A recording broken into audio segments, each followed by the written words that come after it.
Young sensation Pradeep Ranganathan హీరోగా నటించిన love today సినిమాతో పాటు డ్రాగన్ సినిమాకి కూడా తెలుగులో మంచి రెస్పాన్స్ వచ్చింది. భారీ కలెక్షన్స్ కూడా వచ్చాయి. ఈ నేపథ్యంలో మైత్రి మూవీ మేకర్స్ ప్రదీప్ హీరోగా, మమితా బైజు హీరోయిన్ గా ఇప్పుడు డ్యూడ్ అనే ఒక సినిమా నిర్మించారు.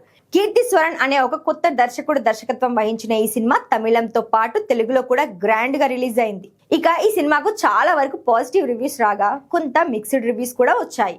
అయితే ఈ సినిమాకి మైత్రి మూవీ మేకర్స్ 27 కోట్ల రూపాయల బడ్జెట్ కేటాయించింది. అందులో దాదాపు 22 కోట్ల రూపాయలు మొదటి రోజే వెనక్కి రాబట్టడం గమనార్హం. ఇక సెకండ్ డే కూడా తమిళనాడుతో పాటు తెలుగు స్టేట్స్ లో అదరగొట్టింది. రెండో రోజు 23 కోట్లు గ్రాస్ వసూలు చేసిన డ్యూడ్ 2 రోజుల్లో మొత్తం 45 కోట్లు సాధించింది. అలాగే మూడో రోజు 21 కోట్లు రాబట్టి ప్రపంచ వ్యాప్తంగా 66 కోట్లు కొల్లగొట్టింది.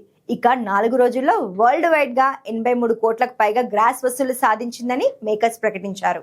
దీంతో ఈ సినిమా బాక్సాఫీస్ దగ్గర 100 కోట్ల గ్రాస్ మార్క్ ను ఈజీగా క్రాస్ చేస్తుందని ట్రేడ్ వర్గాలు అంచనా వేస్తున్నాయి. ప్రదీప్ నటించిన లవ్ టుడే, డ్రాగన్ సినిమాలు బ్యాక్ టు బ్యాక్ 100 కోట్లు రాబట్టాయి. ఇప్పుడు డ్యూడ్ తో హ్యాట్రిక్ 100 క్రోర్స్ కొట్టి సంచలన రికార్డ్ నమోదు చేయబోతున్నాడు ప్రదీప్ రంగనాథన్.